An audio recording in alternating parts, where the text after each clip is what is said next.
We are so back. How's it going, everyone? The man formerly known as Goon here, and I just got back from Streamer Camp. This was a creator competition ran by Fuslie, Katamina, BoxBox, and Cutie Cinderella, where they picked 12 up-and-coming streamers to fly out to LA to live in a mansion together and compete in challenges and make content. And for some reason, they brought me. Our story begins at the hotel, a day before the competition is set to start. Just sat down in the City of Angels. There's trash all over the place. It's nothing but suburbs in a 50-mile radius of here.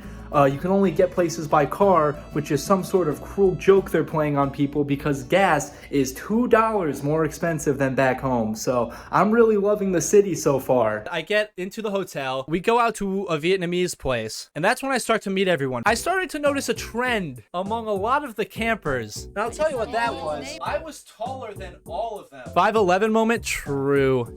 Felt more like 5'8" when you were around me, huh? This was my beginning of eating things with chopsticks. I am a white East Coaster. There is not half as many Asian places where I'm from. So I do not generally have to work with chopsticks. But I got soup, which one is the worst food to eat with chopsticks. How you can eat like a soupy thing with chopsticks? That's ridiculous. And two, noodles themselves are so hard to eat with chopsticks. I would say that I solved Asian food. You can't eat with a fork. You look stupid. You look like a white guy. I'm gonna give you a wedgie and shove your head in the toilet. Now, with a spork.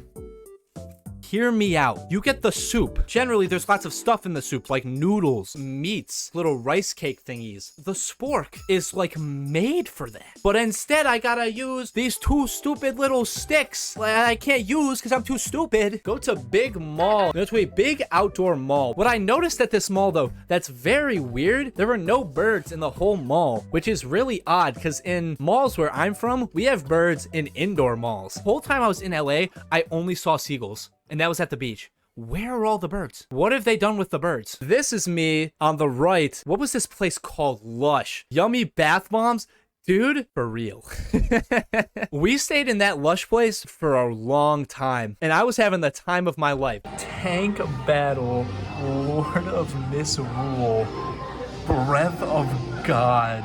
130. It's a steal, really. I was making the joke about how much I could lick things before they would kick me out, and I never actually licked anything except for in this picture right here. My tongue just barely touched this bath bomb, and the worst part about it is it didn't taste too bad. It didn't taste too bad at all. My tongue just a little bit, just a little like I rubbed it off. I'm not a bad guy. I'm not going around salty body spray, which I can only assume is just salt water.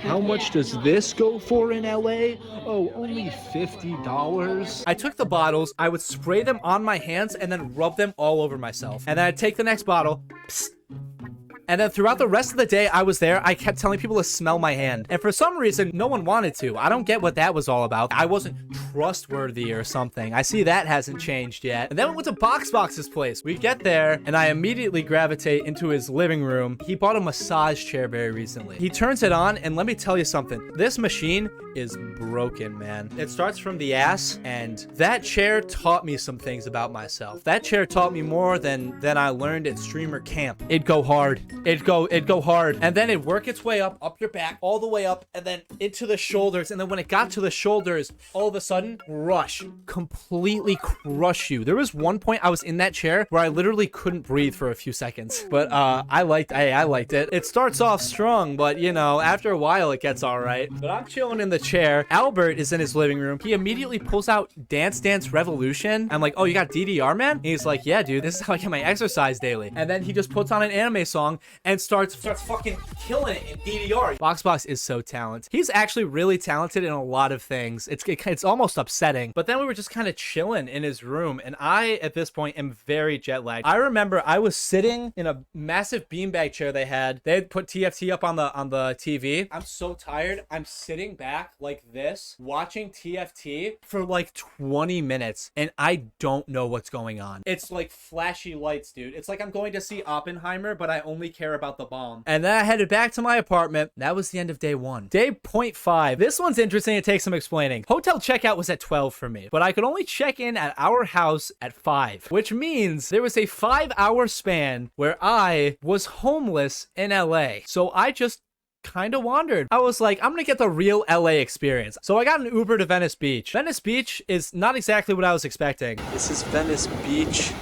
I expected more silly Italian people in weird little boats and striped shirts, so kind of a letdown if I'm being honest. This place sucks. And then I was like, you know what? I'm just gonna walk back. I was just walking in the blistering sun for like half an hour when I suddenly realized that I did not have any sunscreen on. And let me tell you, man, I burn easier than a forest in California, dude. I knew at that moment, I'm like, I'm gonna be cooked like a damn lobster. Finally, I got my Uber. We get to the house. There's a pic from inside the mansion. Very nice. Elevators. I get my own room. They said they were considering not giving me a room. Don't know what that's about. Oh my god, it actually fucking freaks out. That's actually really bad. I thought that would be funny. That was not funny at all. It's all shaking. We had a pool, hot tub. The roof had a bar on top of it with a TV. Beautiful place. And then I met Cutie Cinderella. Cutie was the only one that I was slightly nervous about meeting. But then I just walked up and we hugged and it was cool. She knew me, obviously. She obviously knew that I was going to be there, surely. They told us that we were going to start in like an hour or two to just get comfy. And that was when I saw him walking up the stairs next to Cutie Cinderella.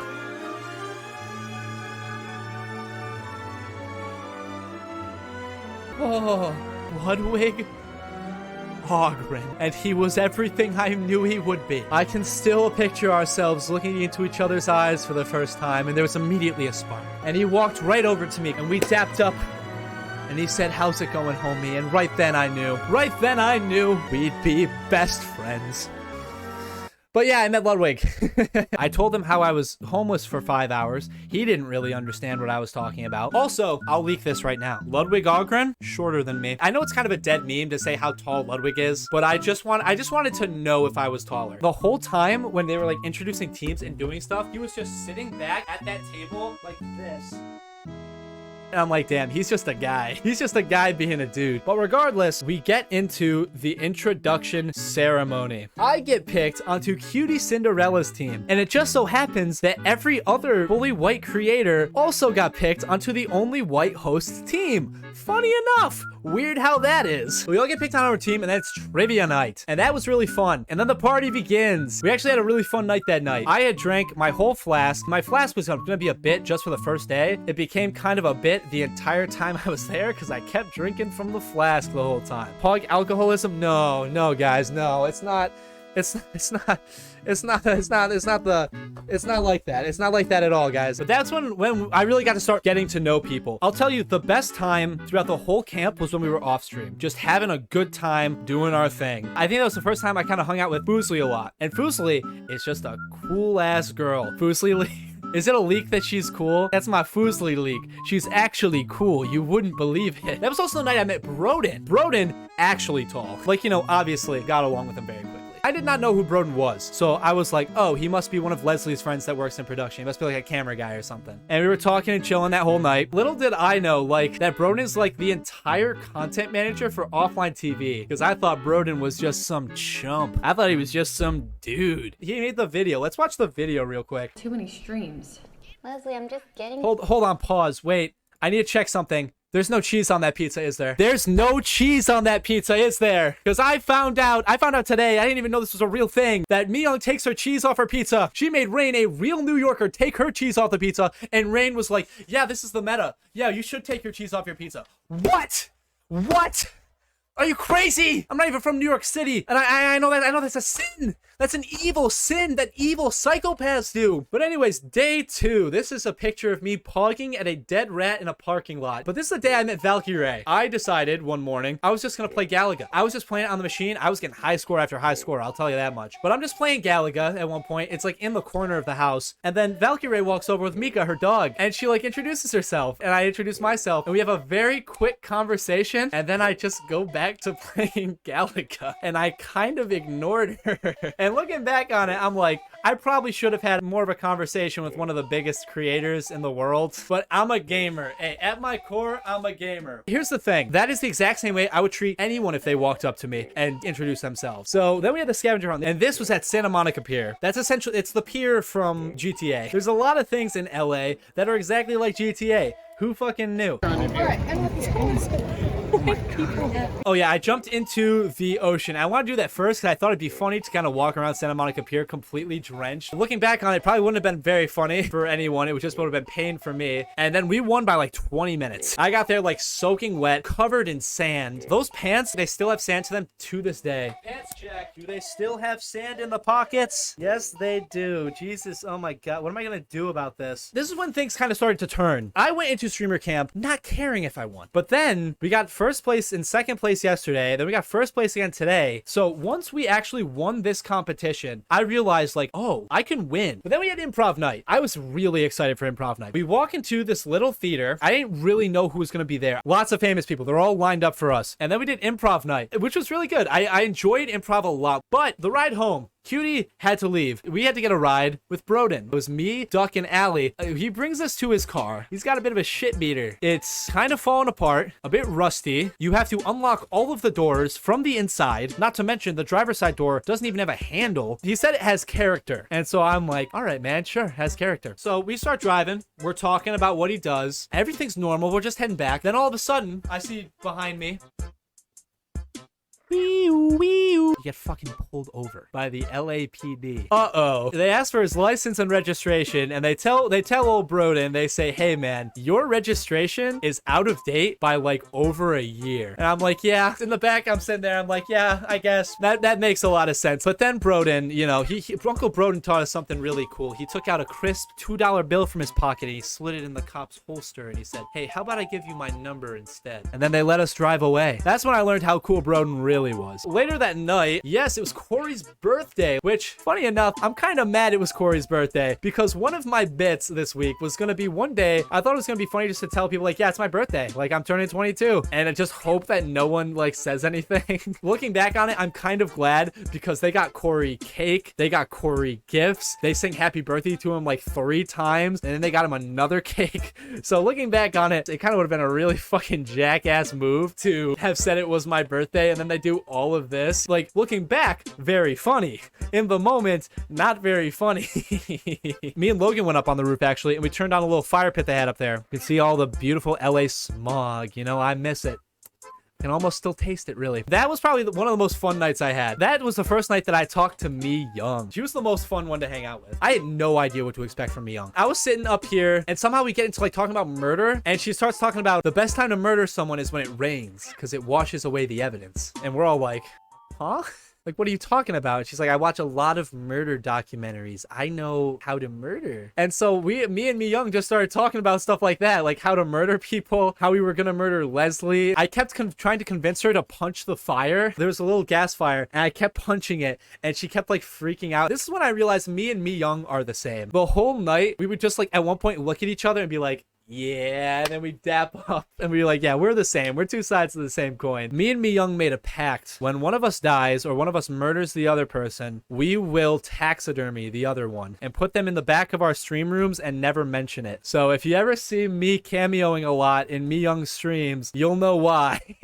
Pog guys, right? Pog. They ended up having like a really deep conversation that night with Fuslie and with a bunch of other campers, and I completely missed that because I'm upstairs with Mi Young fucking Mi Young, punch the fire. Mi Young, you can do it too. You can. Come on, just do it. Day 3, very hungover. Too much of the happy juice. But first we had the breakfast stream. I really did not want to get up for that fucking breakfast stream, man. But people making me breakfast sounded really good until I found out it was Box's team and they could not cook. Oh, the salt. Oh, you saw the salt, right? They came out with that salt crepe and they tasted it and you could clearly tell that it was all salt. I don't know if anyone else saw it, but I ate that whole crepe and I was just doing it for the bit because I thought it would be funny, and it was not funny enough for me to run that because I just felt sick after. And then it was cosplay time. Coming out of it, I thought that our team had the best costumes. I thought it'd be really funny just as my whole thing to paint myself yellow and just be the question mark block, but we decided to combine it later. And then at the very end, the pants that we made were made out of a shirt. They were like this. They're pants. I had to put my legs through each, and there's a little hole in the bottom. I thought it would be really funny, the hole in the bottom, like, oh, I can literally do Mario Goatsy now. If you guys have been on the internet for long enough, you probably know what Mario Goatsy is. You've probably seen the Mario Goatsy picture. So I made made an offhanded joke that I can literally do Mario Goatsy, and Cutie thought that was a brilliant idea. So she hands me a little piece of pink paper, and she's like, just put it in there, it'll be funny. And I'm like, do the judges know what Goatsy is? Like, is this gonna be cool? And she's like, yeah, they know what it is. It'll be fine. And I'm like, we are a shoo-in. Like, we got this in the bag, dude. We got this in the bag. Anyways, Allie goes out, and it all goes fine. Cutie goes out. She's fine. Then I go out, and that's when we get to the incident. I walk out there, take my steps, and then I turn around, bend down, and I show them the Mamma Mia. And I would just like to take a moment to analyze this photo. Duck is literally pogging. Duck fucking loves this. Let's start down the line. Saikuno, in a state of disbelief, just completely out of it. Tinakin looks absolutely fucking horrified. Now, keep in mind, I have not met Tina Kitten at this point. Ray is just completely disgusted. I've met Ray once, and I kind of ignored her to play Galaga. This is our second meeting, and this is what I am doing. I don't know how Blau felt about it, because he knew what Goatsy was. He knew what this was. He's like a blank canvas. There's probably not even a thought going through this dude's head right now. And then I ripped off my shirt to show the question box. Saikuno immediately looked away when that happened. Ray was even more disgusted. This was her third impression of me. Also not great. The Goatsy Gambit, fellas. I'm not gonna beat around the bush. It got us very few points. We were dead last in this competition. I don't think we deserved it. If you told me last week that I would be the reason that Tina Kitten, Saikuno, and Valkyrie, three of the biggest, most wholesome streamers on the internet, know what Goatsy was, I would be fucking horrified. What could I have possibly done to have them know what Goatsy is? Looking at this, I never would have guessed that this is why. But you know what? Even if I didn't win this competition, at least I come out knowing that I have changed someone's life. The talent show. The talent show was right after. Talent show was great. I actually talked to Saikuno that night. That was like the first time I really talked to Saikuno. It was right after the cosplay. So I went up to Saikuno and I say to him, all right, Saikuno, what specifically did you not like about my cosplay? And believe it or not, he didn't say the Goatsy. It wasn't that at all. It was me taking off my shirt. And he says, you know, Goon, what really messed you up was the would I wear it category. Because, you know, for me, I wouldn't rip my shirt off like that. I just wouldn't do that. And I'm like, you know what, Saikuno? Fair. You know what? Fair. You know, regularly in a club, first off, I probably wouldn't wear Mario Goatsy regardless. But then if I was wearing Mario Goatsy, I probably wouldn't rip off my shirt either to reveal a big question mark block. We get down to day 4 and we are still in the lead by 20 points. Now, this is the day of the mystery event. Well, we actually had a sponsorship with Carl's Jr. that I had to wake up for. That I'll keep it a buck. I did not want to be a part of. What we do for the Carl's Jr. ad is they have the new Diablo burger back for a limited time. They put us in the hot seat. And the bit is you get put in the hot seat and they ask you spicy questions. And if you don't want to answer, you have to eat the burger. I forget when it happens. I think it was when Fuslie came up to me. I chew on my burger and I swallow it and it doesn't go all the way down my throat. And then so I try to swallow again and it's still not going all the way down my throat. But I'm like, if I'm not careful right now, I could start choking. First, my first thought is I cannot fucking choke on this burger during our sponsored segment. But my second thought was it'd be really funny if I choked on this Diablo burger. But luckily I didn't. I only kind of started choking and then the mystery event. Let me explain. What we have to do is make the most money in the next 2 hours. I think I was very funny during the mystery event. I was running a lot of chat bits. You guys hear that wind? Is this loud? Oh, sorry. Probably was loud. Guys, you hear the wind from the AC? We almost came up with too many ideas, and we didn't really stop to think if random ass people were really gonna do it. We also didn't think about where to do it too much. We just thought, where's there gonna be a lot of people? Hollywood Boulevard. All the other teams had the realization people on Hollywood Boulevard don't want to be fucking bothered. Everyone wants to just see it and get going. And we didn't think about that. So we're just like, we're just going to get some water bowls and just sell them for like $2. But it was a lot harder than we thought. We were getting kicked out of corners by different street vendors. We couldn't be in front of certain buildings. No one wanted to buy the water. Cutie's idea of the $1,000 to make her laugh. Looking back on it, the $1,000 was a little bit too much. If it had been like $100 to make her laugh, that probably would have been good. $1,000 is too confident. You know what I'm saying? Duck and Allie go on their own way, and me and Cutie, I'm just filming, smiling my little happy ass off. We came back, and I was fully convinced we lost. So they tell us to get dressed for the final event, and I am already thinking of video ideas, how I came second place in 2 different creator competitions. I knew Fuslie did fucking great, Me Young did really good, and Box was there. The odds weren't looking good. But I got dressed regardless.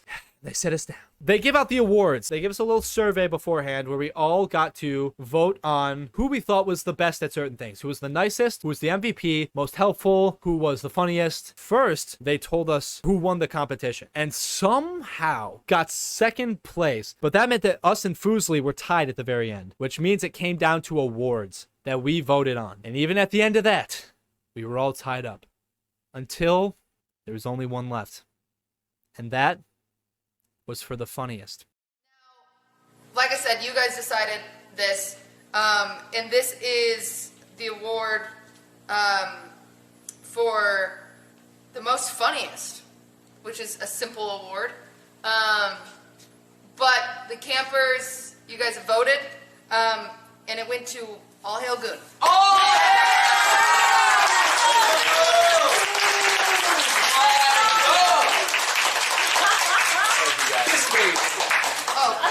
With that award, LDS, congratulations.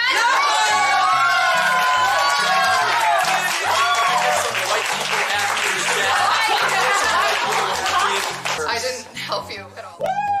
Yeah, baby! Look at this, certifiably funny. Somehow we managed to scrape out the win, which means new PCs, new sound system, and floor seats to the Streamer Awards. And nothing bad ever happened to me ever again for like a week. But if you want to hear that story, subscribe and check out my Twitch. I'm probably live right now. Thanks for getting this channel over 1K, and thanks for watching.